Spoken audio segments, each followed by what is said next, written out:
Sebi, ¿vas a dirigir tú hoy? ¿Vas a coordinar tú? Un vacation. Aparentemente sí. ¿Qué tal? Nos dio vacaciones a nosotros, Horacio. Ay, ay, ay. Sí, Zaira. Zaira.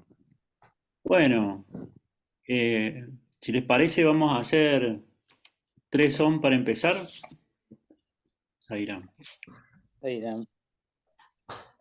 Ah, mira qué bien, ahora puse el dedo acá y se me corrió el... Ahí está.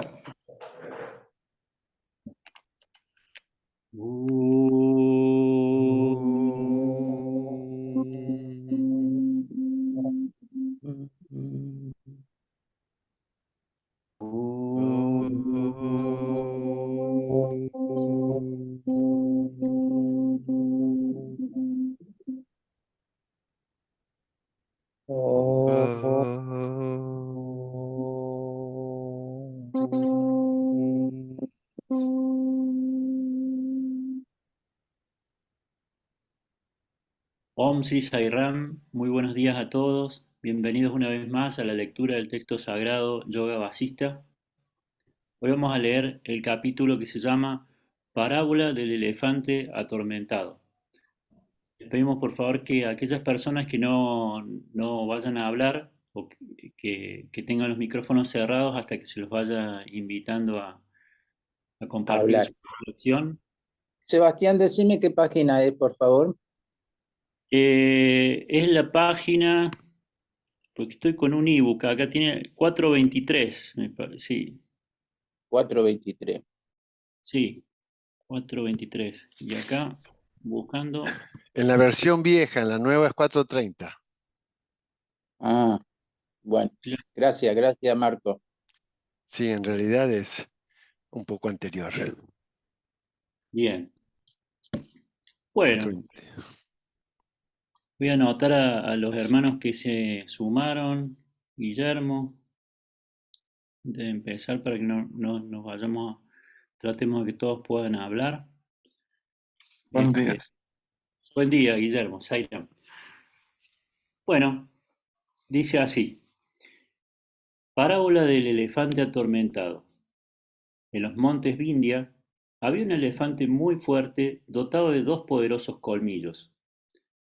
A pesar de su terrible energía, su conductor lo tenía atado a un cepo y lo castigaba continuamente con un arpón puntiagudo, lo que causaba una gran angustia al animal. Cuando el conductor se alejaba, el elefante hacía grandes esfuerzos por librarse del cepo. En cierta ocasión, después de 3 días de colosales esfuerzos, consiguió destrozar el cepo, pero en aquel momento volvía su conductor y vio lo que el elefante estaba haciendo.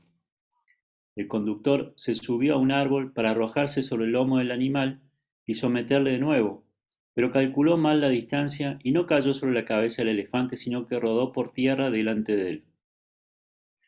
El elefante vio a su enemigo al alcance de sus patas, pero sintió piedad y no le hizo ningún daño. Esa compasión se da hasta en las bestias y el elefante siguió su camino sin aplastar al cruel conductor. El hombre se levantó sin sufrir grandes daños. Los cuerpos de los hombres malvados no suelen herirse fácilmente. Su maldad parece fortalecer su cuerpo. El conductor se sentía muy irritado por haber perdido al poderoso elefante y lo persiguió por todo el territorio. Después de algún tiempo, dio con él en un espeso bosque, escondido entre los árboles. Ansioso por volver a capturar el rebelde animal, cogió otro elefante más manso y excavó un profundo hoyo que cubrió con ramas. Unos días más tarde, nuestro elefante cayó en la trampa y fue recapturado por el malvado conductor. Todavía sigue en su poder encadenado al humillante cepo. El elefante rehusó matar a su enemigo cuando lo tenía a su merced y por eso tuvo que sufrir esta nueva esclavitud. El que a causa de su insensatez no actúa adecuadamente cuando tiene oportunidad de hacerlo, merece el sufrimiento posterior. Por su falsa satisfacción de verse libre, el elefante cayó de nuevo en la trampa. La locura conduce al sufrimiento. La verdadera esclavitud es la insensatez, hombre santo. El esclavo loco en su locura piensa que es libre, aunque todo lo que existe en los tres mundos no es más que el ser, para el que está convencido de su ignorancia, solo es la proyección de su propia ignorancia. Shikit Baja preguntó entonces algo sorprendido. Explícame el significado de esta historia, te lo ruego.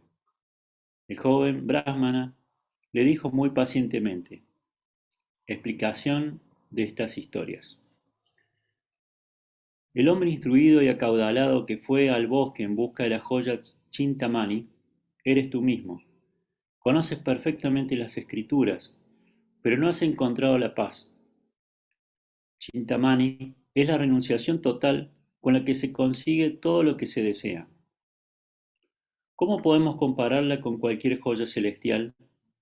Si has sido capaz de abandonar tu imperio y tus posesiones, has renunciado a casi todo y has venido a este bosque a hacer penitencias, pero eso indica que hay una cosa a la que todavía no has renunciado: tu sentimiento del ego. Cuando el corazón abandona la mente y el movimiento del pensamiento, se produce la realización del absoluto. Pero tú sigues obsesionado por el pensamiento de renunciación que tu propia renunciación ha provocado en ti. Y eso es justamente lo que te impide disfrutar de la dicha que proporciona la renunciación. El que lo abandona todo no puede estar preocupado por nada. Si el viento puede mover las ramas de un árbol, éste no puede considerarse totalmente inmóvil. La mente no es otra cosa que esas preocupaciones, que son las que mueven realmente los pensamientos y reciben distintos nombres, nociones, conceptos, etc. Si estos pensamientos siguen actuando, ¿cómo podemos considerar que hemos renunciado a la mente, que solo son esos pensamientos? Cuando la mente es agitada por los pensamientos y las preocupaciones, los tres mundos aparecen inmediatamente en ella. Mientras estos pensamientos siguen en pie, ¿cómo podemos hablar de una renunciación pura? Cuando tales emociones y pensamientos surgen en tu corazón, la renunciación lo abandona, como la Chintamani abandonó a aquel hombre cuando no la reconoció. Puesto que no has reconocido el verdadero espíritu de la renunciación y no lo has valorado de modo suficiente, él te abandona llevándose consigo tu libertad.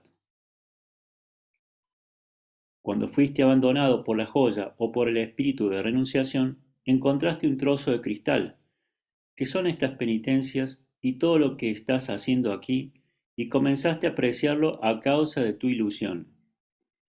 Para tu desgracia, has reemplazado la conciencia infinita, incondicional y libre por la práctica de vanas penitencias que lamentablemente tienen un principio y un fin. El que abandona una joya de infinito valor por creer que la ha obtenido demasiado fácilmente y se dedica a la búsqueda de lo imposible es un loco suicida con menos sesos que un cerdo. Caíste en la trampa de este bosque de la vida por no esforzarte en mantener el espíritu de renunciación hasta el final. Abandonaste el palacio y todas tus posesiones, pero te esclavizaste a esta vida ascética y atroz. Ahora estás atormentado por el frío, el calor, el hambre, etc., y por tanto estás más esclavizado que cuando eras rey. Pensaste con mente insensata que habías encontrado la Chintamani cuando solo habías hallado un pedazo de cristal coloreado. Ese es el significado de la primera parábola. Escucha ahora el sentido de la segunda. Aquel elefante que vivía preso en los montes Vindhya también eres tú. Sus poderosos colmillos son la renunciación, vairagya, y la discriminación, viveka, que tú posees. El conductor que causa el sufrimiento del elefante es la ignorancia, avidya, que te produce tanta confusión y dolor. A pesar de su poder, el elefante está en manos del conductor, porque aunque lo tiene todo, sigue dominado por su insensata ignorancia. El cepo que aprisiona al elefante es el cepo de los deseos que todavía te encadena a este mundo. El elefante pudo romper aquel cepo en una ocasión, pero el cepo de tus deseos se hace cada vez más fuerte e inquebrantable. Como el elefante huyó del cepo, tú abandonaste el reino y te refugiaste en este bosque. Pero huir de las tendencias mentales no es tan fácil como escapar de un cepo de hierro. Como el conductor tomaba precauciones para que el elefante no huyera, la loca ignorancia se sintió muy preocupada cuando el espíritu de renunciación se manifestó en ti, al dejar tu palacio y todo lo demás. Cuando el sabio abandona la búsqueda de placeres, la ignorancia corre en pos suyo. Cuando viniste a este bosque dejaste seriamente herida a la ignorancia, pero no fuiste capaz de destruirla por completo, abandonando la mente o el movimiento de la energía de la conciencia, como el elefante no fue capaz de matar a su cruel conductor. En consecuencia, la ignorancia ha venido en tu busca, recordando la forma de atraparte en tus propios deseos y te ha alcanzado en el pozo del ascetismo. Si lo hubieras aniquilado por completo cuando renunciaste a tu reino, no habrías caído en la trampa de este ascetismo forestal e inútil. Tú eres el rey de los elefantes, dotado del poderoso colmillo de la discriminación, pero en el espeso bosque de la vida has sido recapturado por el conductor llamado ignorancia y estás encerrado en el pozo sin fondo del ascetismo. ¿Por qué no escuchaste, rey, las sabias palabras de tu esposa Chudalá, que era una conocedora de la verdad? Ella conoce realmente el ser y no hay contradicción alguna entre sus palabras y sus hechos. Lo que ella te decía es la verdad y merecía la pena ponerla en práctica. Cuando oíste sus palabras, ¿por qué no conseguiste una renunciación total? Shikitwaja contestó abrumado: renuncié a mi reino, a mi palacio, a mi país y a mi esposa, como dices que no renuncié a todo. ¿Cómo dices que no renuncié a todo? El joven brahmana contestó sonriendo: la verdadera vairagya, renunciación. La riqueza, la esposa, el palacio, el reino, la sombrilla regia no eran realmente tuyos, querido rey. Renunciar a todo eso no es renunciar a nada propio. Hay algo que tienes mucho más cerca y a lo que no has renunciado. Esa es la verdadera renunciación o vairagya. Cuando renuncies totalmente a eso, sin reservas de ningún tipo, alcanzarás la iluminación. Shikitwaja dijo entonces: si el reino y todo lo que había en él no era mío, abandonaré también este bosque y todo lo que hay en él. El rey renunció mentalmente al bosque y a todo lo que le rodeaba, pero como el brahmana le había dicho que esas cosas no eran suyas y no tenía ningún sentido renunciar a ellas, Shikitwaja pensó: sin duda esta humilde cabaña es algo que me pertenece, es mía, también la abandonaré. Al pensar esto, limpió su corazón de la propiedad de la miserable cabaña y pensó de inmediato: ahora sí que he renunciado a todo. Pero el joven brahmana le advirtió: todo esto tampoco era tuyo. ¿Para qué renuncias a ello? Todavía hay algo a lo que no has renunciado. Eso es lo más importante. Si renuncias a ello, obtendrás la liberación. Shikitwaja gimió angustiado: si la cabaña no era mía, abandonaré también mi bastón y la piel de ciervo en donde me siento a meditar. Diciendo esto, se levantó de su asiento, bajó la compasiva mirada del joven brahmana, recogió todos los pobres utensilios que había en la cabaña e hizo un fuego con ellos, al que arrojó incluso su rosario, diciendo: ya estoy libre del pensamiento de que la repetición de los mantras es un rito sagrado y por lo tanto no te necesito para nada. Cuando la piel de ciervo y todo lo demás había quedado reducido a cenizas, dio su kamandalu al joven brahmana, porque ese objeto no podía arder en la hoguera, y se dijo a sí mismo: he abandonado todo lo que se puede abandonar para no ser capturado de nuevo en el cepo de la ignorancia. Ya lo he quemado todo. Después de hacer esto, Shikitwaja le dijo al brahmana que saliera y quemó la misma cabaña que tan inútilmente había construido con sus manos, inspirado en las falsas, ilusorias ideas. Luego quemó las propias ropas que cubrían su cuerpo. Asustados por la gran hoguera, los animales del bosque huyeron de aquel lugar a toda prisa. Entonces Shikitwaja dijo al brahmana: me has despertado, hijo de los dioses. y he abandonado todas las ideas que mantuve durante tanto tiempo. Ahora estoy firme en el puro y dichoso, en el puro y dichoso. El camandolú es una pequeña jarra de barro para beber agua. Nota al pie de página. Ahora estoy firme y puro y dichoso conocimiento del ser. La mente se ha soltado de todo lo que motivaba su esclavitud y permanece en equilibrio. He renunciado a todo. Estoy libre de la esclavitud. Estoy en paz. Soy feliz. He vencido. El espacio es mi vestido, el espacio es mi morada, y yo soy como el espacio. ¿Hay todavía algo a lo que debo renunciar, hijo de los dioses? El supuesto Brahmana contestó muy lentamente: Tú no has renunciado a nada, rey. No te comportes, pues, como si estuvieras disfrutando de la dicha de la suprema renunciación. Todavía hay algo a lo que no has renunciado en absoluto, y es lo único que merece la pena ser abandonado. Cuando lo sueltes por completo y sin reservas, alcanzarás el estado supremo libre de sufrimientos. Shikitbaja dijo entonces muy confuso: Solo me queda una cosa, hijo de los dioses, que es mi propio cuerpo, la morada de esas temibles serpientes que son los sentidos, formado por sangre, carne y huesos. También lo abandonaré y lo destruiré, si es preciso, para alcanzar la renunciación suprema. Cuando estaba a punto de hacer lo que había anunciado, el joven Brahmana le advirtió: ¿Por qué te empeñas ahora, rey, en destruir ese inocente cuerpo? Abandona ese odio típico del toro que quiere matar a su cría.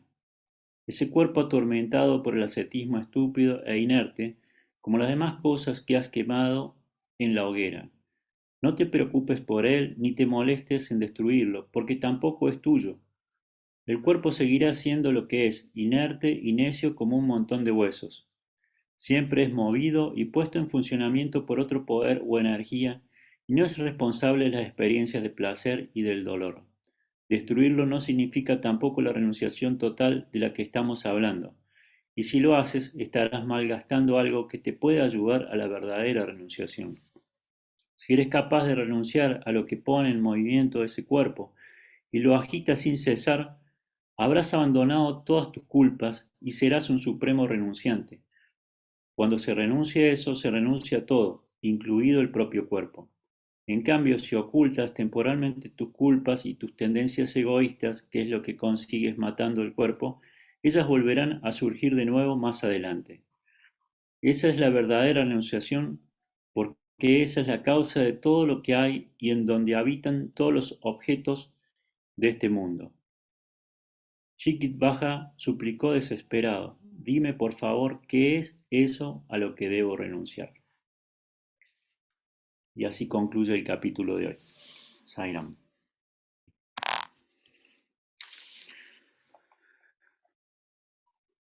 Bueno, queda con el final abierto, ¿no? Más adelante el texto nos va a ampliar, digamos, de que eso a lo que hay que renunciar es a la mente y a los movimientos de la mente, ¿no? Pero algo venía diciendo a lo largo de la lectura, nos dejaba entrever. Vamos a darle la palabra a Albina. Muy buenos días, Albina. Sairam. Zaira, bueno, yo creo que este es una de las parábolas más sencillas y fáciles de comprender. En realidad no habría mucho para agregar, porque en la primer parte, cuando da la parábola del elefante atormentado, es bastante explícita, ¿no? Porque en realidad está hablando del ego, está hablando de la mente, de los pensamientos, y que le dice que la verdadera esclavitud es la insensatez. Y ser sensato en la vida diaria es muy difícil, y mucho más difícil es ser sensato en lo espiritual.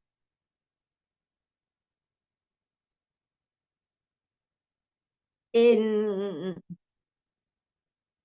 este párrafo, digamos, de esta parábola,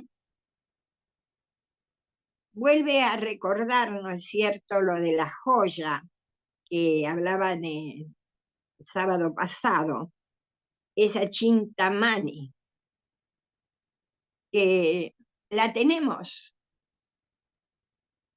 está dentro nuestro, pero la mente, sus pensamientos, el ego, hace que no la veamos o nos hace confundir otras joyas menos preciosas y que nos parecen mucho más importantes. Y aquí dice que a lo que todavía no has renunciado es a tu sentimiento del ego. Y acá voy a hablar de mi experiencia. Cuando en todos los mensajes de Baba, en los que nos hablaba sobre el ego, yo leía muchísimo los mensajes de Baba porque yo era los ojos de Ernesto y tenía que leerle para él por el libro que estaba escribiendo. Entonces, cuando llegamos a esa parte del ego, dije, esto es lo que tengo que trabajar, mi ego. Y no es fácil, porque en todas las situaciones que se nos presentan o que se me presentaban, sentía que me movía el ego. Cuando traté de trabajar sobre mi ego, me pasó algo muy curioso. Después de un tiempo, mucho tiempo, no fue tan fácil en mi caso. Y en las grandes situaciones, o ya sea en una discusión o algo, ahí frenaba mi ego. Me resultaba fácil, sencillo. Pero he aquí que en pequeñísimas cosas, pero pequeñas, pequeñitas, allí salía y se introducía.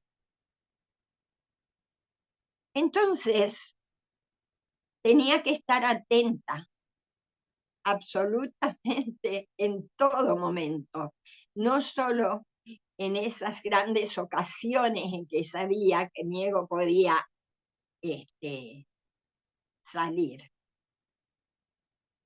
Y ese estar atenta en todo momento fue también formando un hábito en mí, el hábito de estar atenta a mí misma. Y así todo, el ego encontraba un resquicio para escaparse.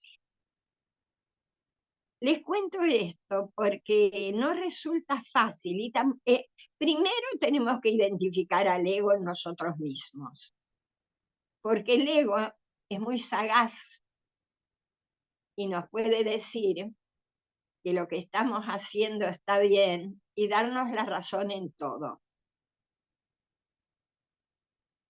Para dejar finalizado esta parte, porque hay muchísimo para analizar, pero voy a dejar porque sé que lo van a realizar, lo van a hacer los demás hermanitos y hermanitas.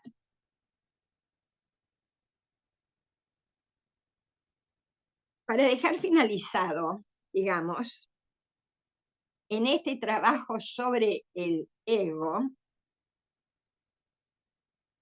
me di cuenta de una cosa importante.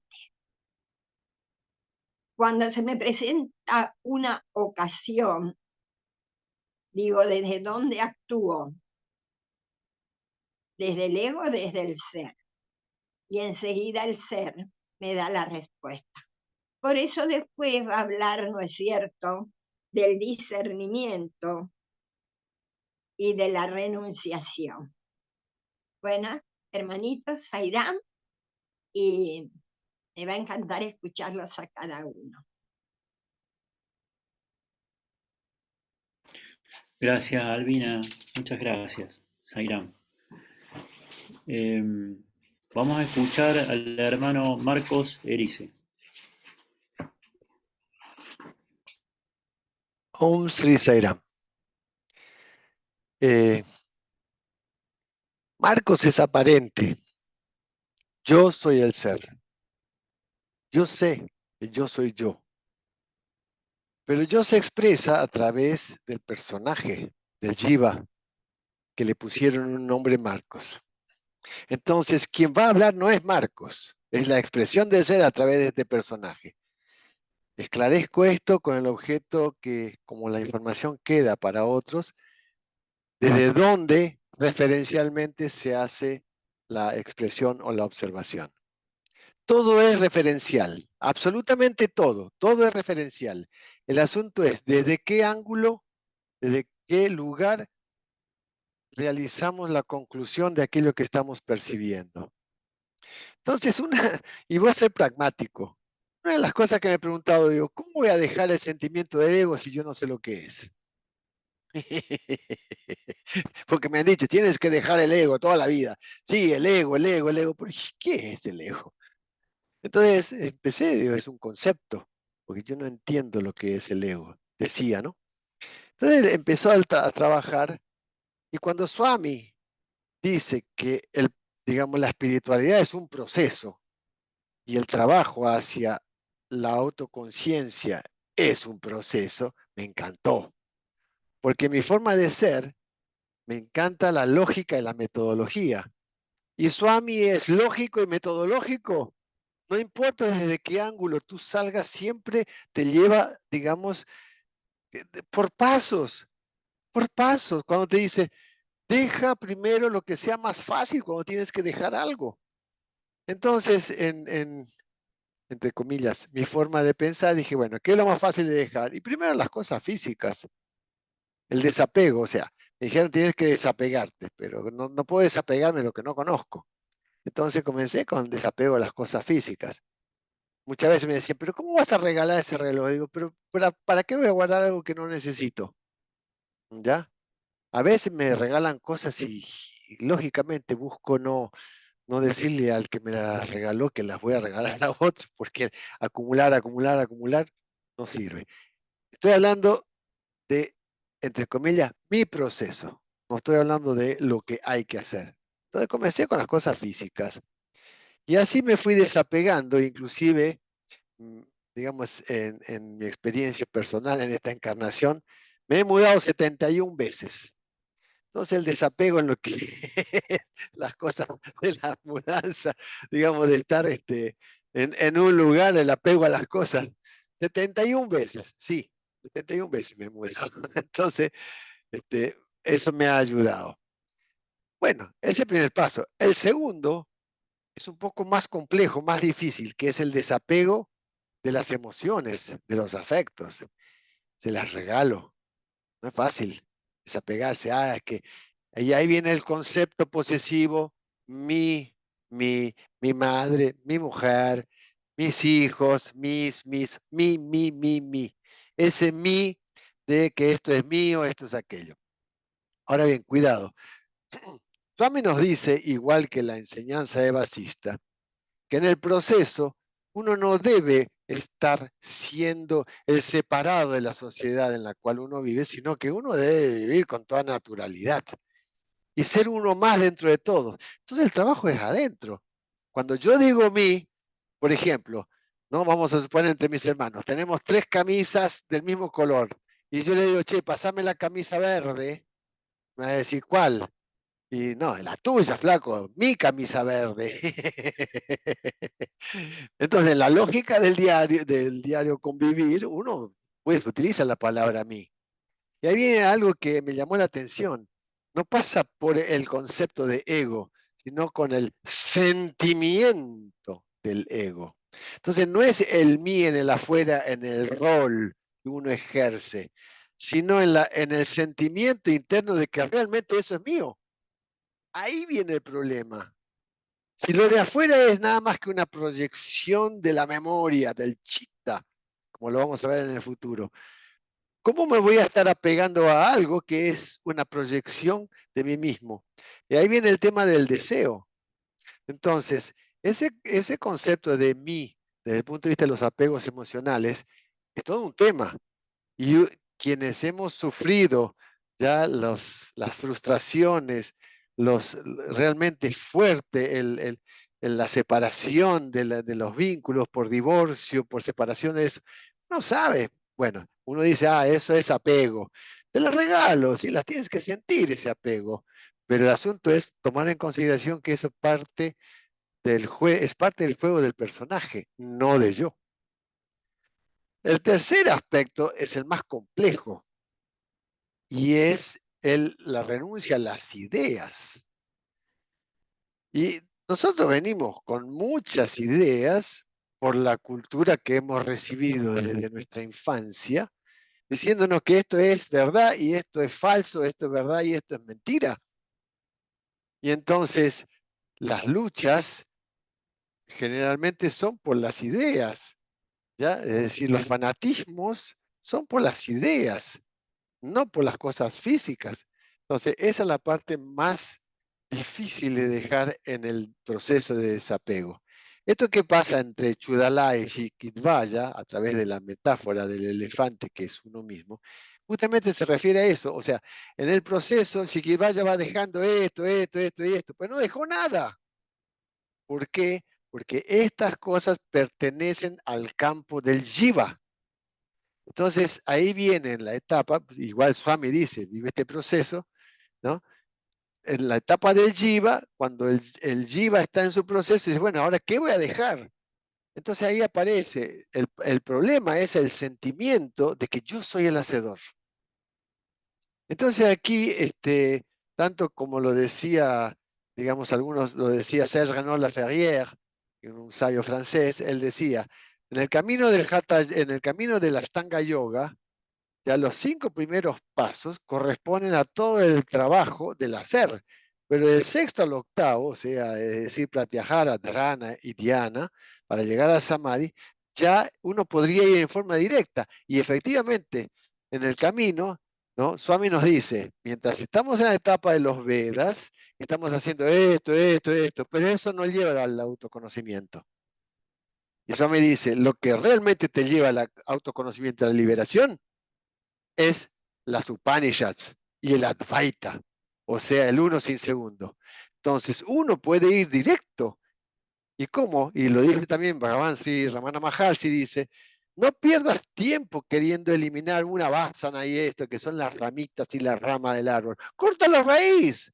¿Cuál es la raíz? El sentimiento del ego. ¿Y cómo lo haces? Haciéndose la pregunta, bueno, ¿quién soy yo? Y les puedo asegurar, y lo hemos hablado ya en algunos círculos, de que cuando uno trabaja y medita sobre el quién soy yo, pero no quién soy yo como un loro, sino quién soy yo, lo que aparece luego de la pregunta es un silencio. Entonces, como decíamos al principio, el punto es desde dónde parto para dejar qué, o para pensar qué, o hacer algo. Cada uno de nosotros tiene su propio paso, su propio, digamos, en este momento del autoconocimiento, pero todos vamos hacia lo mismo. Entonces la idea es saber que el sentimiento de que yo soy el hacedor, yo y lo mío, ya, mío desde el sentimiento y yo desde que soy el hacedor, es el problema. Entonces, cuando tomo conciencia de que todo esto que estamos realizando en el Bhutakaya es nada más que una apariencia de ser, pero es la expresión de Brahman, ¿ya? Simplemente tomar conciencia de que cuando estamos haciendo el rol. Y es divertido, les puedo asegurar que es divertido, porque uno ve que todo esto es una actuación, todo esto es, a veces se habla de Maya y no tengo ni idea de lo que es Maya, pero digamos, es una actuación, pero observo con los ojos físicos, todo es transitorio, pero yo soy. ¿No? A veces dicen, debo estar en el aquí y ahora. Cuando decimos debo estar en el aquí y ahora, es un problema también, porque el aquí y ahora es desde el Jiva. Yo, Marcos, es el que está en el aquí y ahora. No, el asunto es yo aquí, pero el ahora es atemporal, sin tiempo. O sea, soy conciencia infinita siempre. En los tres estados, en el Bhutakaya, en el Chitakaya y en el Chitakaya. Ese es el punto. Entonces, el ahora es atemporal. Yo soy siempre aquí, pero en el ahora atemporal siempre estoy, siempre soy. O sea, no dejo de ser por el cambio del aquí a ahora. Es imposible estar en el aquí a ahora porque en los microsegundos no puedo, ya me fui de la hora, pero si sé que yo soy la conciencia infinita, siempre soy y siempre estoy. Om Si Sairam. Muchas gracias, Marcos. Sairam. Buen día, Claudio. ¿Nos compartís un poquito tu reflexión acerca del texto? Buen día, Zairam. Una de las primeras cosas que leí en un discurso de Sai Baba me llamó mucho la atención. Él decía como algo que para mí fue muy directo y práctico, y por eso creo me llamó la atención, que si uno permanecía, yo no recuerdo precisamente, pero creo que era 8 segundos sin actividad mental, se producía como una especie de evidencia. Uno tomaba conciencia en esa tranquilidad de la cantidad de la ignorancia, digamos, que, que produce la actividad de la mente, la ignorancia de lo que se revela cuando uno está tranquilo. Entonces, yo pensaba que eso era como tener un lienzo blanco, la mente tranquila, y que si uno trataba de sostener con la intención esa, durante el día, esa situación de tranquilidad, de no actividad de la mente, eh, de alguna forma se producía como una permanencia en un estado que cada vez se hacía más propio, como que quedaba en evidencia que cuando aparecía algo, un impulso, una reacción, un rechazo, una necesidad, era más fácil detectarlo. Entonces, eh, me pareció que en la renuncia de lo que pone en movimiento a este cuerpo, como dice el texto hoy, me parece que me hizo recordar a esta cuestión de lo que Baba decía con los 8 segundos. La práctica para mí se reduce a sostener esa acción que, que deja en evidencia todas las acciones durante todo el día, en cualquier situación. Y ante las acciones físicas, actividades, pero también ante la aparición de pensamientos. Si uno puede en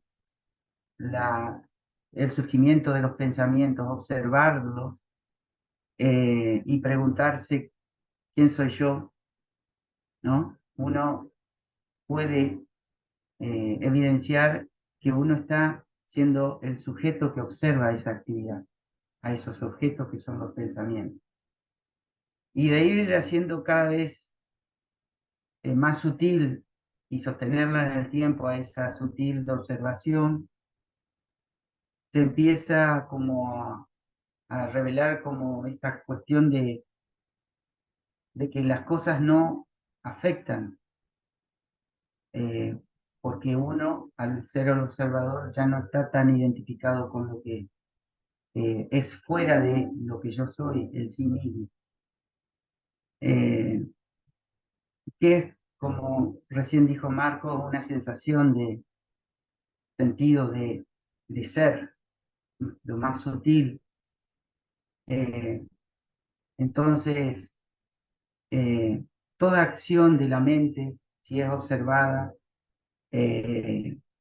puede dejar en evidencia lo que acá menciona como el ego, que es todas las tendencias que por las vidas pasadas hemos ido acumulando y en la presente hemos ido acumulando, habitualidades, enseñanzas, cultura, que nos han dejado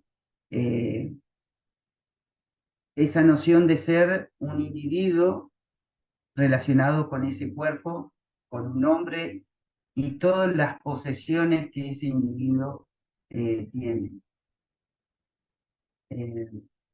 Bueno, nada más. Zairán. Bueno, muchas gracias, Claudio. Buen día, Juan.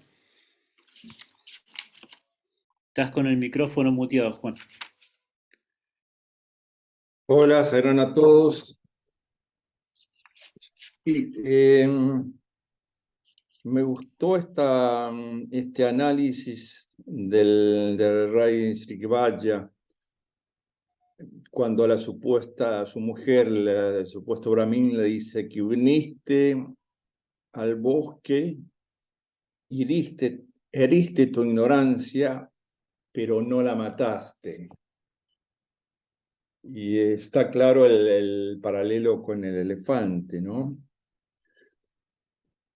Y más de una vez, ni hablar de cuando tratamos de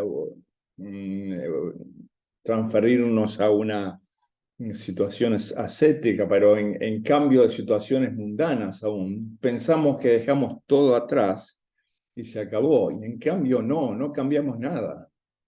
Imaginen lo que será cuando uno se va al bosque. Interesante también lo que el supuesto Brahmino le dice, que renunciaste a todo, pero todo eso no era propio. Y muy interesante esa referencia al pensamiento de Swami que dijo Albina, ¿no? De que está en este texto también, ¿no? Poco a poco empezar a dejar las cosas, empezar de las cosas, hasta darte cuenta que hay una última cosa a la cual no has renunciado. También coincido con Albinas que las cosas más simples son las trampas más simples en las que caímos. Es ahí donde mucho más fácil pensamos que hemos renunciado a todo y en cambio no, nuestro ego está siempre presente y disfrazado en una forma y otra. Y en el fondo, como bien lo dice el texto, el abandono fundamental es dejar de lado que actúe este ego y en alguna forma controlar la mente, conseguir controlar la mente, conseguir controlar las ideas, olvidarse que uno es el hacedor y quedar en ese estado de aquí y ahora, y perfecta a mi juicio la interpretación de Marcos Erice. Me quedo en este aquí y ahora, pero sin tiempo, sin tiempo. Y esa sensación de sin tiempo, yo creo que todos en una forma u otra, con distinta intensidad, la hemos vivido. ¿Quién no más en su vida tuvo alguna vez un amor? Y en ese momento da la impresión de que hay un sentimiento de que no hay tiempo, no hay cosas externas, uno está ahí y ahora. Lástima que esas cosas muy fácil nos llevan también a apegos y muy fácil también se esfuman con las vicisitudes de la mundanidad, ¿no? Pero creo que el sadhana es toda una disciplina y muchos, me pongo en primer plano, con mi accionar diario no le estoy prestando suficiente atención, ¿no? Que más de una vez se escabulle en las cosas más simples, ¿no? Que no ataco el enemigo principal, que es ese ego, y no consigo el desapego final. Entonces, para mí es un llamado de atención a mi trabajo, a mí mismo, y tratar de entrar más en contacto, más continuamente, esa es la palabra, más continuamente entrar en contacto con ese ser. Que se empiece con 8 segundos o que se vaya a 1 hora, no sé, pero eso debe estar siempre presente como punto de referencia. Sairam. Sairam, muchas gracias, Juan. Buen día, Teo. Buen día, Sairam. ¿Qué tal? Bueno,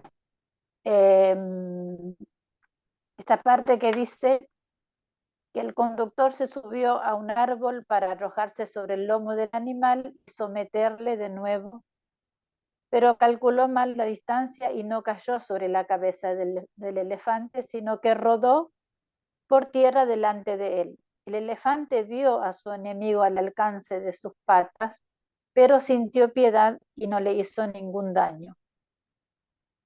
Esto me dio a entender de que la compasión debe darse en el momento justo y apropiado, porque también nos ata. Es una de las cosas que nos ata la compasión.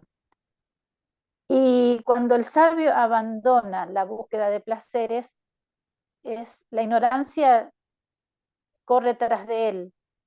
Y la ignorancia nuestra, no, por lo menos yo creo de que abandonando las cosas materiales, a uno le es más fácil llegar a la comprensión del ser, ¿no? Pero es fácil deshacerse de lo material, lo difícil es deshacerse del ego, que es tan sutil y se infiltra en todo momento, en el momento menos pensado, por más esfuerzo que uno haga. Y esto me ayudó mucho porque cuando estudiaba el instructorado de yoga, estudiamos el libro La ciencia de la yoga. Y en una de las partes, yo no me acuerdo si fue Patanjali que dijo que la esclavitud del hombre es su solidaridad con la naturaleza. Y nunca lo pude entender por qué. Y siempre me preguntaba por qué. Bueno, ahora lo entiendo. ¿Por qué? Sairam. Gracias. Bueno, Teo, Sairam, muchas gracias. Sairam. Vamos a escuchar a Paula. Buen día, Paula. Buen día, buen día. Bueno, creo que ya han dicho tantas cosas y en este extracto muy claro no hay mucho más que decir. Es cierto que nos contamos a nosotros mismos historias creyéndonos que estamos desapegados, que estamos superados de acá, de allá y después se nos presenta la experiencia real que nos muestra cuánto más nos queda por superar. Así que bienvenida a esta mente, la capacidad, a la capacidad de nosotros de poder liberarnos de esta mente. Pero, Muchas gracias, Paula. Sairam. Así es. Bueno, ¿cómo estás, Dardo? Buen día.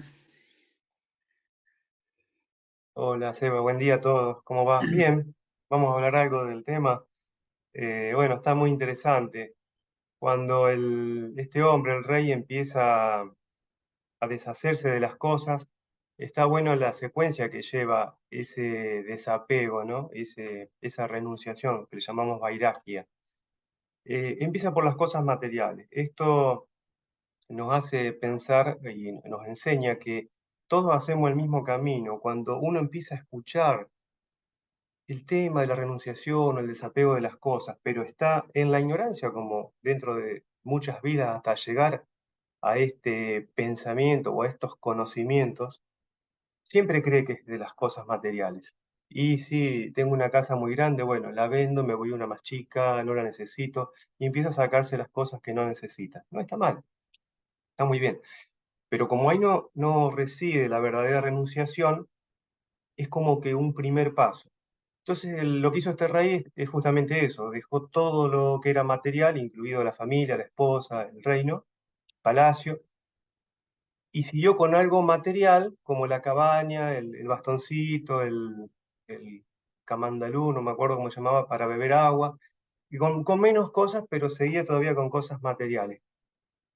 Cuando el sabio brahmana le dice, le va enseñando que esto no es renunciación verdadera, sigue creyendo todavía que son esas pequeñas cosas materiales que le quedan. Y esto había sido un error desde el inicio, tampoco tenía por qué dejar el palacio, la mujer y eso, pero como que sigue todavía en el pensamiento de que está en lo material. Y después es interesante porque después de eso, ella lo lleva a un nivel más sutil, cuando empieza a pensar de que, bueno, se está dando cuenta que no es lo material. Entonces, hay unas frases que lo está medio cubierto, pero lo dice. Cuando le empieza a explicar la verdadera vairagya y lo va llevando a que adivine lo que es, a lo que tiene que renunciar. Entonces, cuando empieza con el proceso de algo más sutil que lo material, dice, el rey renunció mentalmente al bosque y a todo lo que lo rodeaba. O sea que ya se empezó a enfocar en su mente para empezar a eliminar las cosas, ya no en lo físico tangible de afuera. Ahí tenemos una frase, ¿no? Mentalmente. Sigue después con lo que mencionó por ahí Marcos también muy bien, el tema de lo mío, la posesión. Bueno, ¿qué es algo que tengo que renunciar? Supongo que es algo mío que yo tengo. Y ahí también es sutil que lo que enseñó Baba siempre, el tema de mi, mío, empiecen a deshacerlo en su mente, ¿no? No para la comunicación y entendernos en el idioma nosotros, en la vida diaria, sino para el sentimiento de esa posesión de que te pertenece. Porque en realidad todas las cosas las tenemos que dejar en algún momento y cuando nos vamos de este cuerpo, dejamos hasta inclusive el cuerpo, incluso el cuerpo. Entonces, cuando él dice esto, el sentimiento del mío también fue por ahí este hombre. Dice, al pensar esto, ya después de empezar a pensar mentalmente que tenía que renunciar a las cosas, limpió su corazón de la propiedad, ¿no? Ese sentimiento de propiedad, de la miserable cabaña.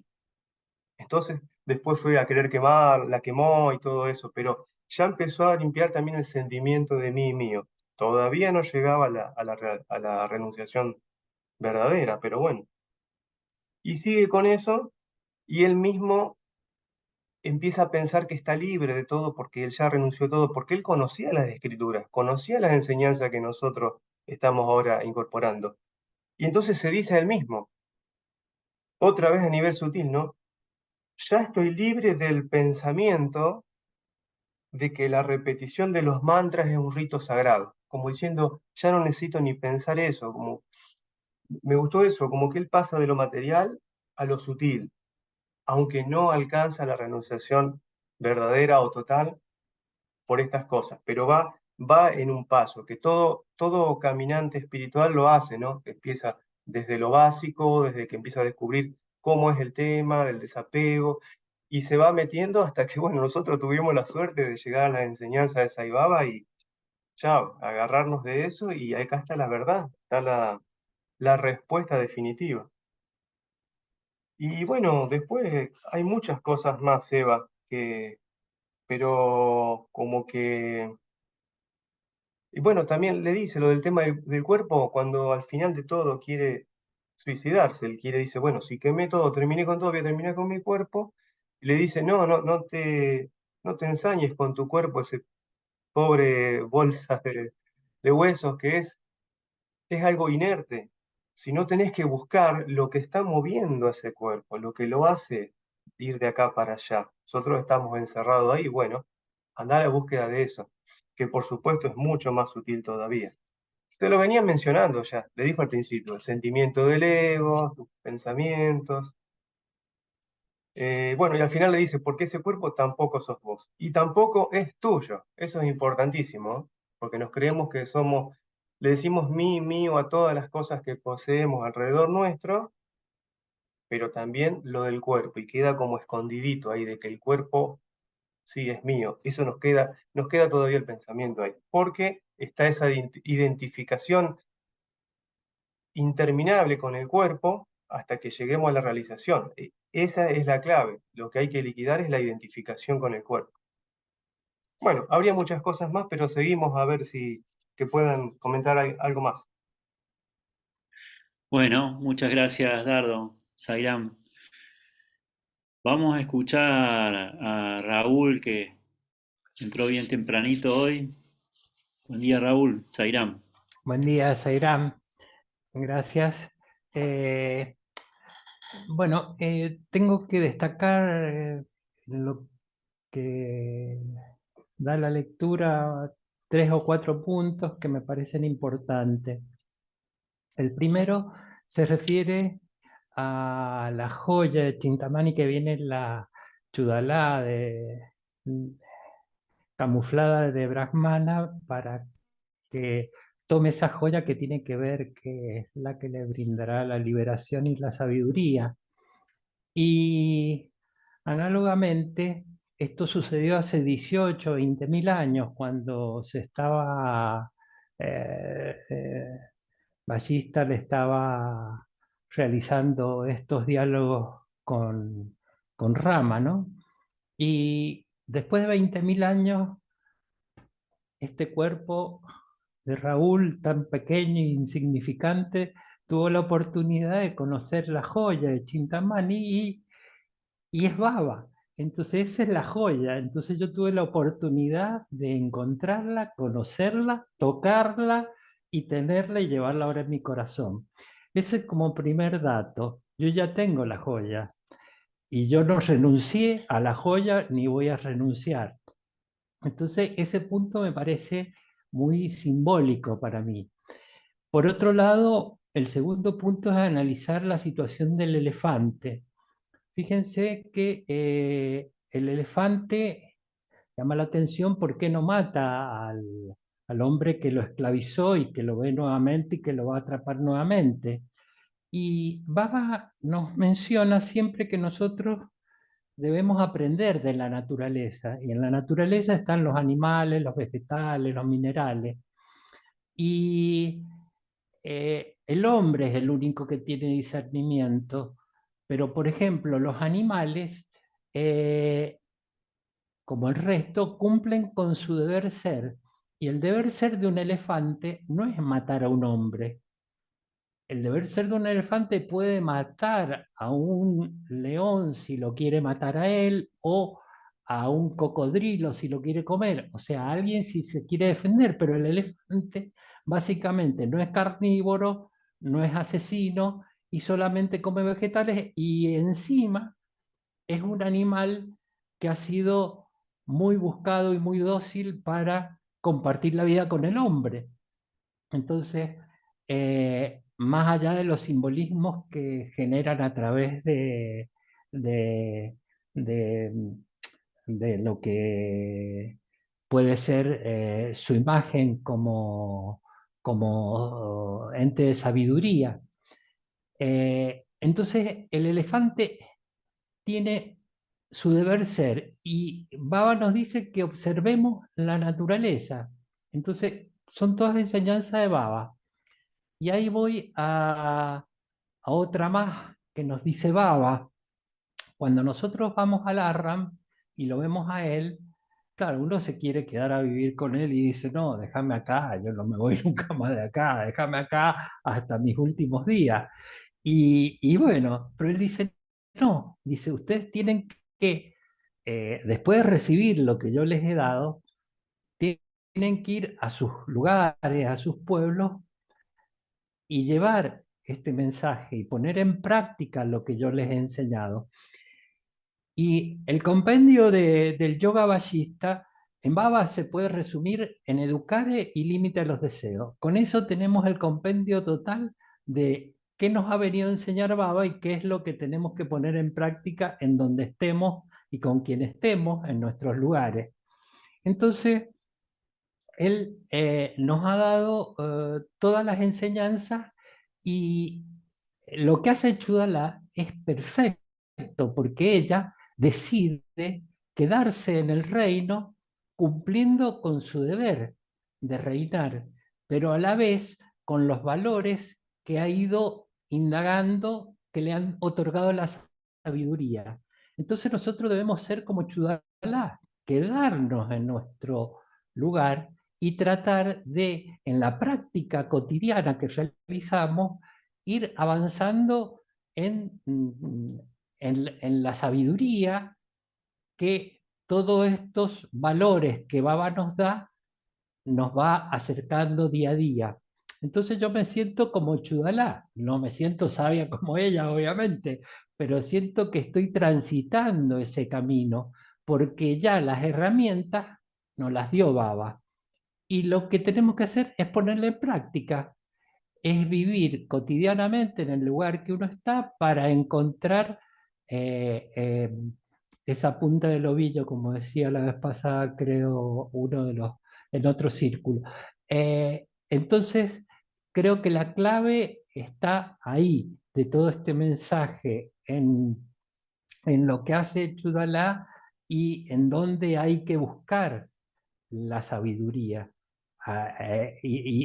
Con todo lo que nos enseña Baba, de a poquito nos vamos a ir despojando del apego, de los egos, de la vanidad, del orgullo, y todo se resume en una cosa.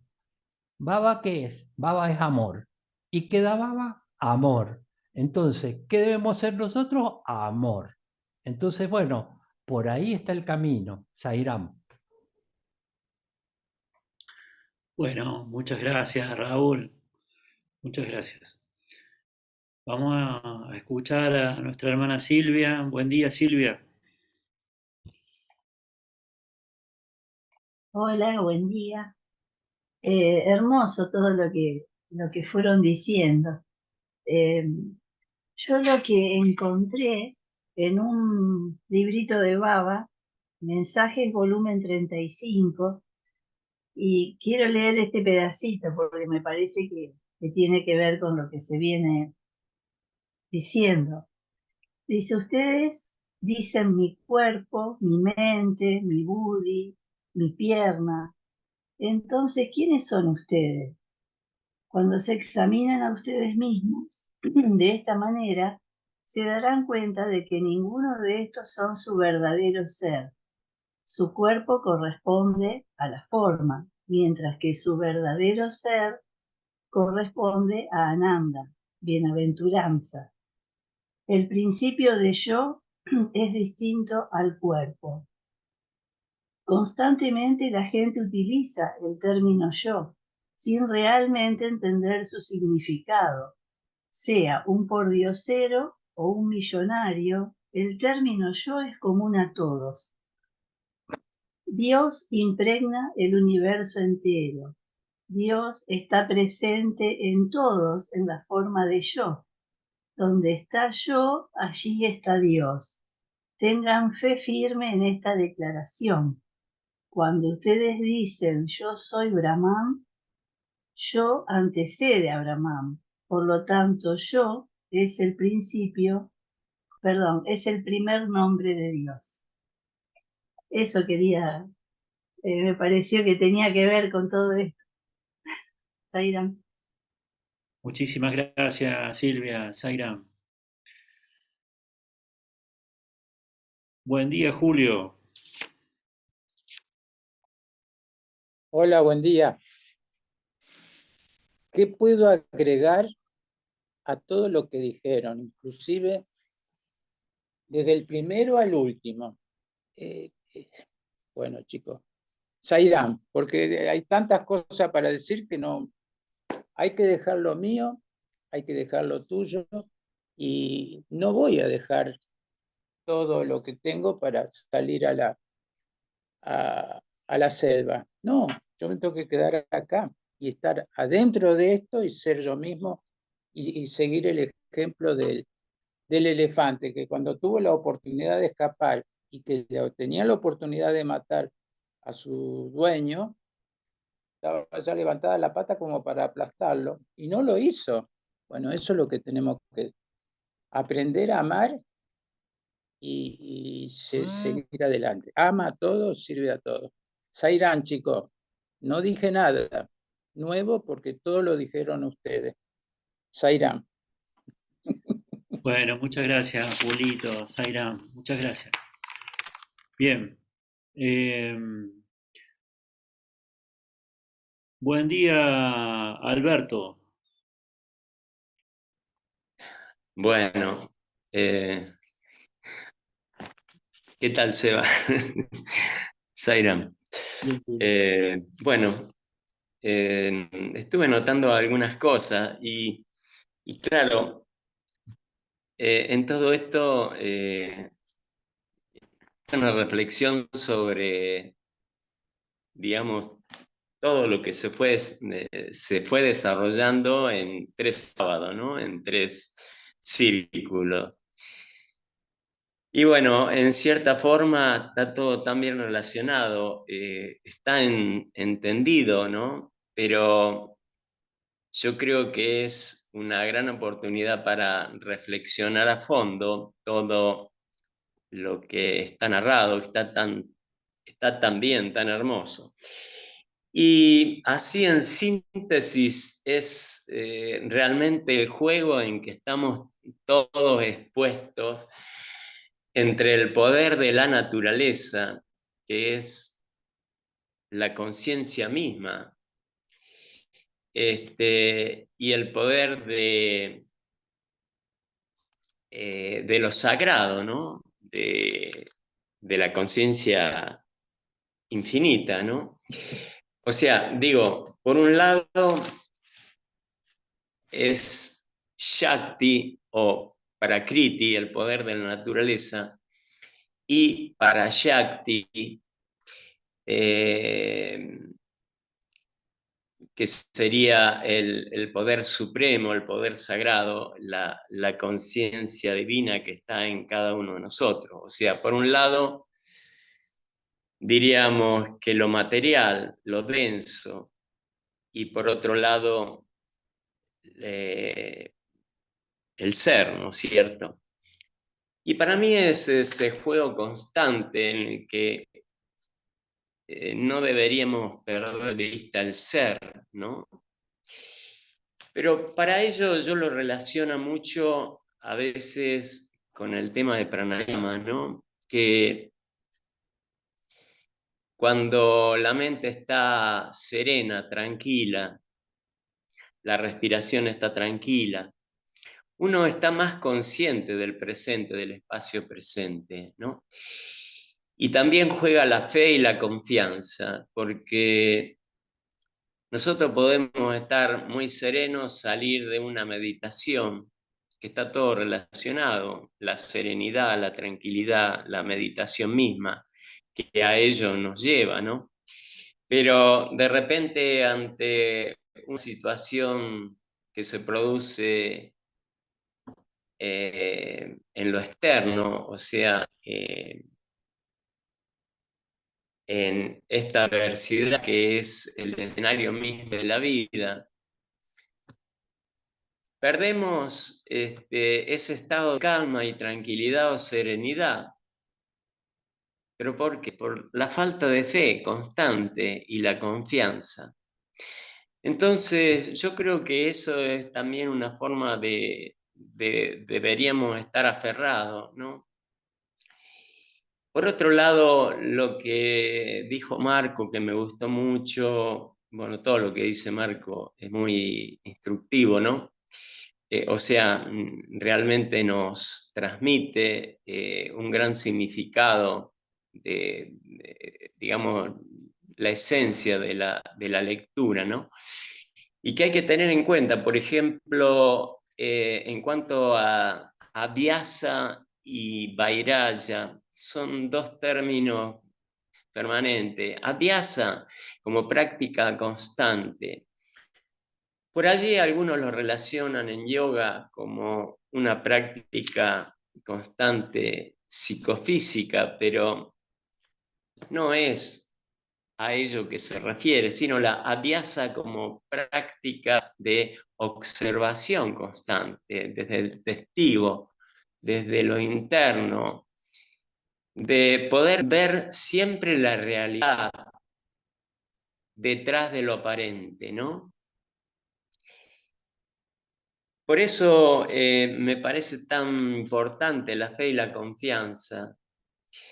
Por ejemplo, lo que dijo Julio, muy lindo, el elefante, que yo creo que todos lo entendimos en esa parábola, ese elefante, todo el poder lo tenemos como lo tenía el rey, pero el ego, o sea, Prakriti,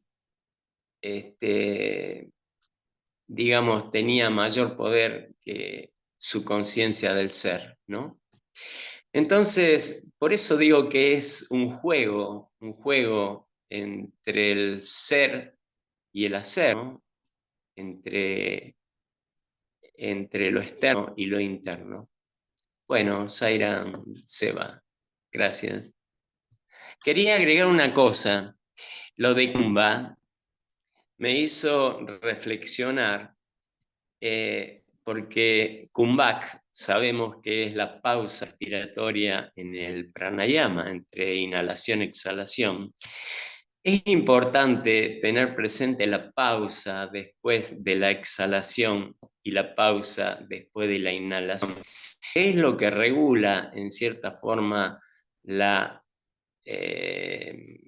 verdadero pranayama, que sería, para mí, el verdadero pranayama no es solamente la pausa, eso hablando en forma amplia, sino en forma más estricta, sería tener una respiración tranquila siempre. Y ese kumbha, ese kumbhak, deriva de Kumbha, que es justamente el nombre del personaje que nos hace referencia a lectura. Kumbha significa cáliz, que es donde se refiere que en el cáliz está el agua tranquila y nosotros debemos mantener nuestra respiración en forma tranquila como el agua del Kumbha, ¿cierto? Esa es lo que quería agregar, de dónde viene lo de Kumbhak, ¿no? Y justamente por eso lo de Kumbha me gustó hacerle esa relación. Bueno, nada más, Zaira. Gracias, Alberto, muchas gracias. Zairam. Zairam. Seba, perdón, Seba, me Sí, voy a retirar. bueno, Julio, muchas gracias. Gracias a ustedes, gracias. Zairán. Buen día, Guillermo. Buenos días a todos. Bueno, yo los escuchaba atentamente como en las otras reuniones y por cierto es un deleite poder sentir la experiencia directa que ustedes tienen del conocimiento de Sai Baba, de la lectura de estos textos sagrados y me doy cuenta que de alguna manera mis expresiones normalmente están orientadas de una forma un poco distinta a cómo voy yo vivenciando esto. Y hoy día quería comentarles con, con, con, con la libertad que creo que este grupo de estudio tiene, es que veo que como hay como que un Guillermo de antes y después. Y ese punto de inflexión ya expresé en su oportunidad como nació. Y en ese antes, ese Guillermo de antes, de alguna manera muchas de las cosas que expresa el libro sagrado, de alguna manera las hacía. Por ejemplo, solo a modo de referencia, mis múltiples actividades nacionales e internacionales, que por cierto no es el caso mencionar, para mí era tan importante, por ejemplo, el conversar con autoridades de alto nivel como ministros de Estado en Chile, autoridades de Naciones Unidas como el secretario general de la Organización Meteorológica Mundial o gente de ese nivel, como conversar con el jardinero de la Dirección Meteorológica o el señor que atendía en el negocio del hotel donde estaba, etc. Pero también había cosas bastante poco, diría yo que prudentes respecto a mi actuar, como tal vez muy autorreferente, tal vez ego muy grande. Y no me daba cuenta, no me daba cuenta. Pero hay un Guillermo después que ya empieza a tomar conciencia de esto. Y ahí viene un tema súper importante que he logrado entender de a poco, de que este aprendizaje es un aprendizaje, un conocimiento que tenemos, todos lo tenemos, pero como en algún momento Marco me decía, hay que ir sacando estas capas externas para que este conocimiento aflore. Pero más importante que eso, este conocimiento directo, está el hecho de ponerlo en práctica. Y ahí hay un desafío. Y ese desafío no es fácil, no es fácil. Se mencionaba recién con mucha claridad la importancia del vivir el aquí y el ahora, pero este ahora se asocia a un tiempo. Y la pregunta que me hago es, eh, ¿cuál es la validez del tiempo? Si en las escrituras aparece que en realidad hay una atemporalidad. Entonces, el vivir el momento, tratar de eliminar de alguna manera todas estas tendencias latentes, pásames, etcétera, y no pensar en el futuro es un gran desafío. A mí a veces me cuesta. Pero hay otras cosas que no, que definitivamente me son bastante amigables. Por ejemplo, las cosas materiales a mí no me llaman la atención. Yo recuerdo muchas oportunidades cuando gente de mi nivel llegaba en autos, bonitos autos, con chofer, etcétera. Yo llegaba caminando, llegaba en metro y no me importaba. No, pero quiero finalizar mi comentario en el sentido de que esta búsqueda de la libertad, esta búsqueda del desprendimiento, se asocia muy, pero muy, muy, muy bien a dos frases que están en el contexto del apartado de lo que leímos, que dice explicación de esas historias. Y en una dice, Kintamani es la organización total con la que se consigue todo lo que se desea. Y parece una frase contradictoria, pero en realidad es la organización total a todo, a lo material, a los sentimientos, a las ideas. ¡Qué desafío!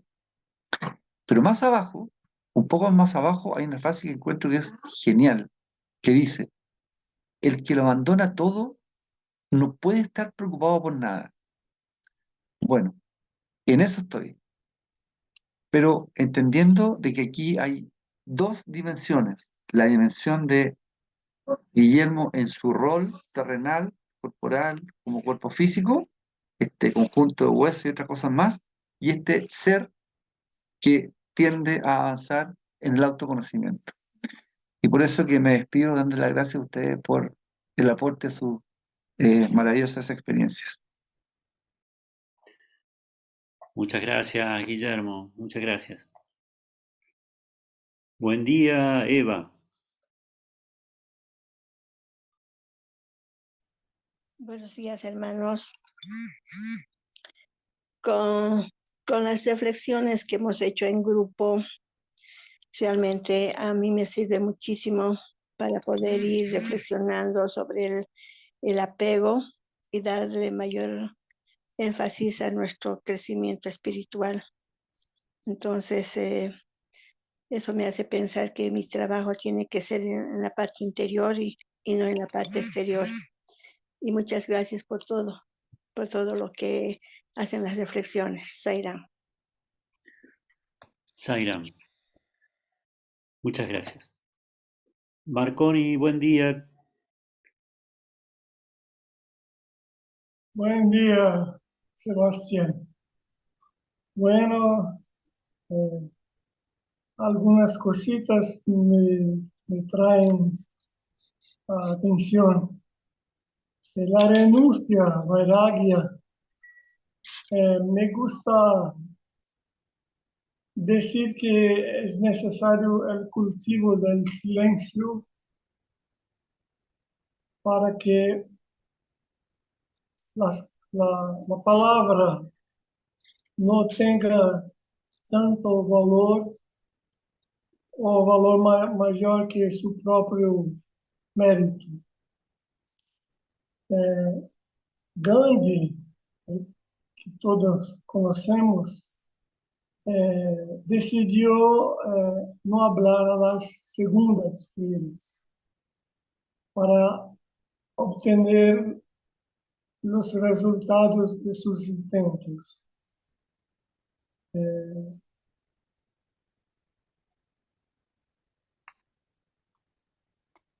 También es necesario combatir el autoconcepto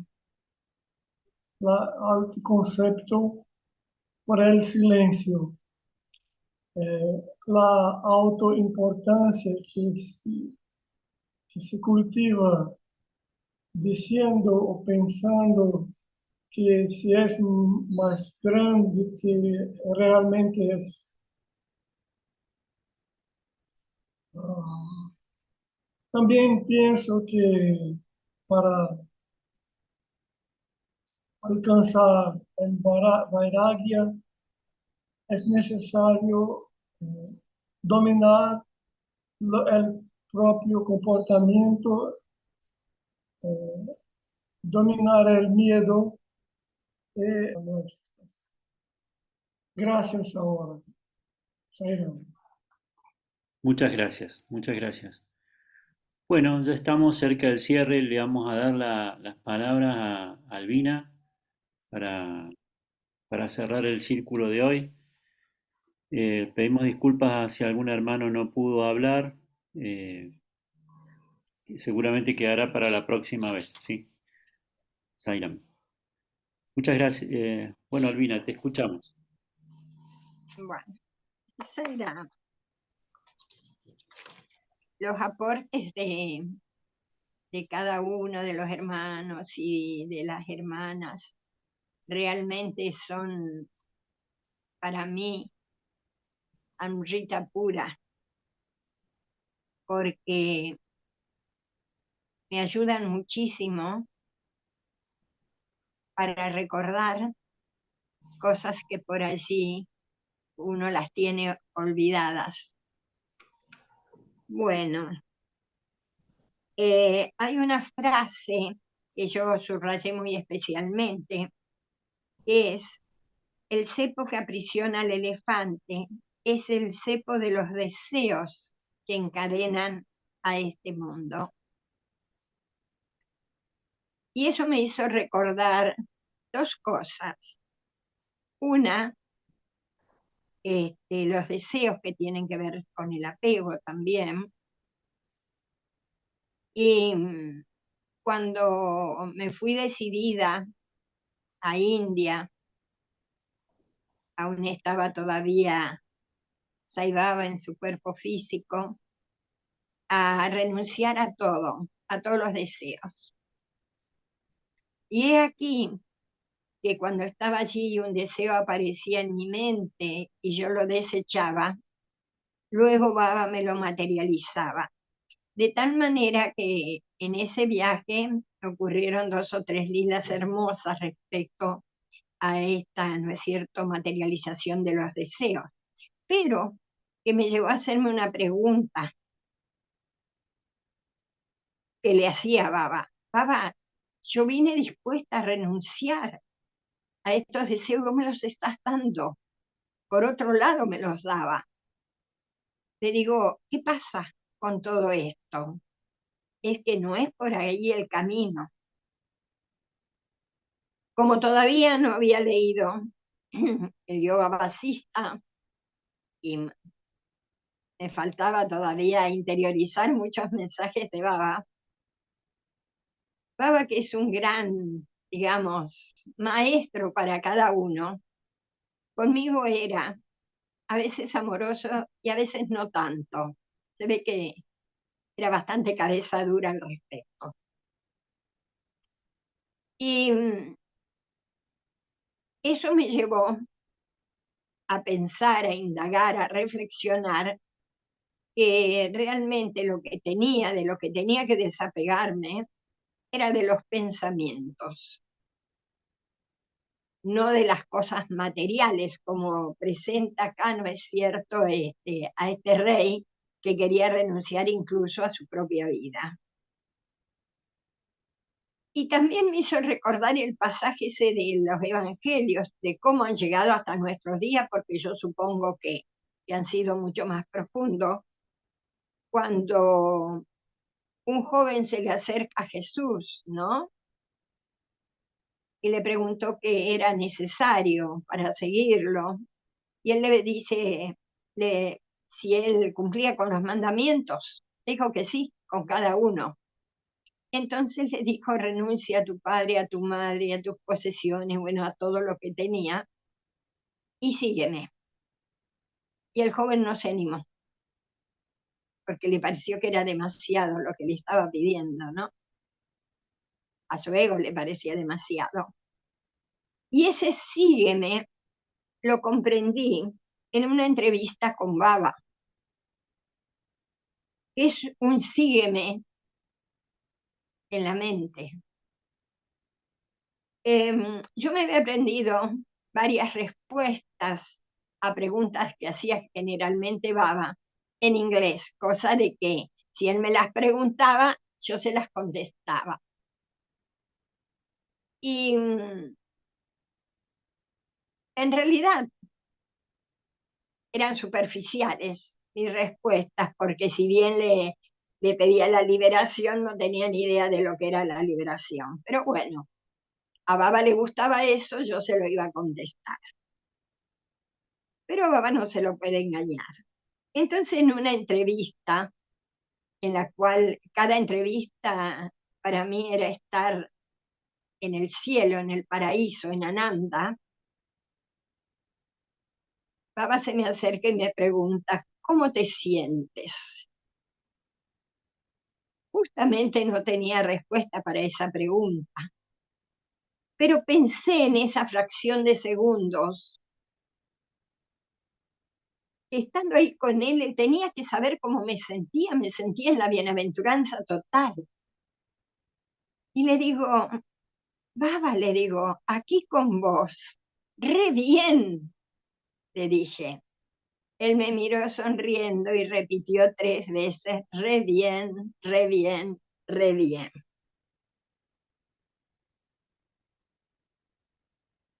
Cuando salimos de la entrevista, y mucho tiempo me llevó encontrar qué es el trasfondo y lo profundo de todo esto, puesto que él sabía que yo estaba bien en todo sentido, estaba en bienaventuranza.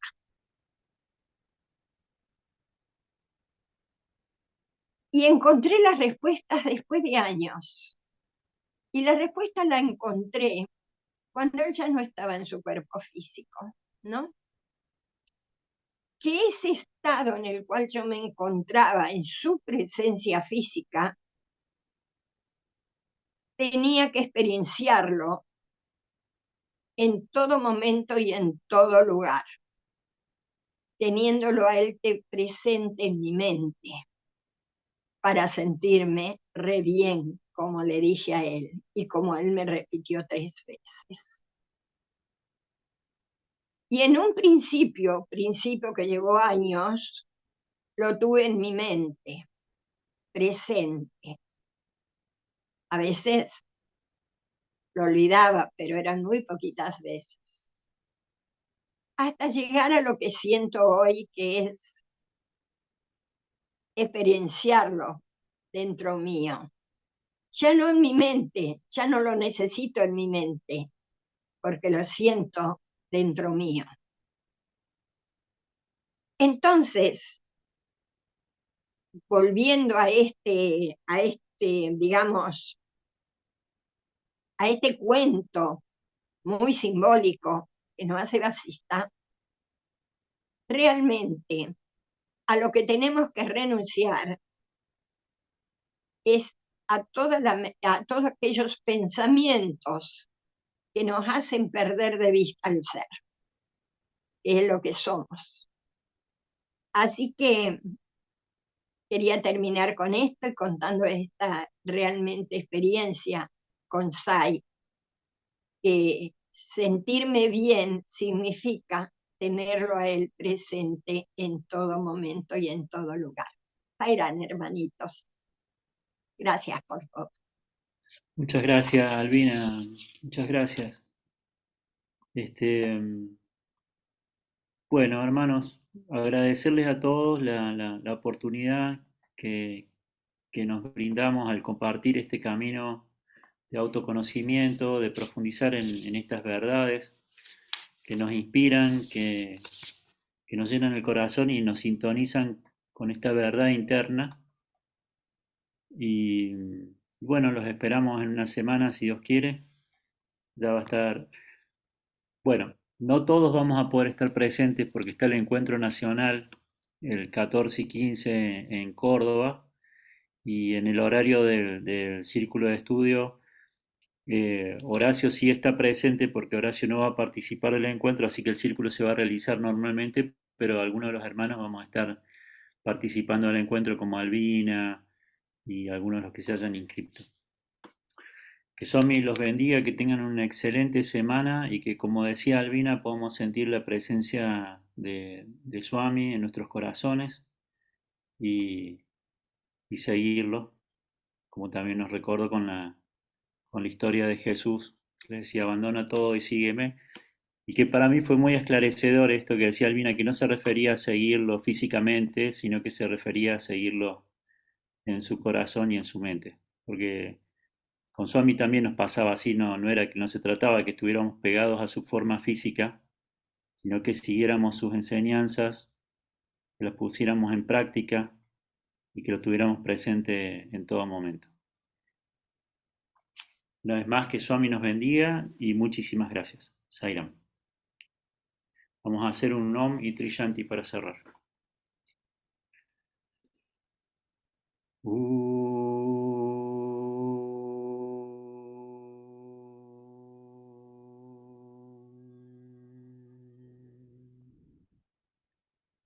Shanti, Shanti, Shanti.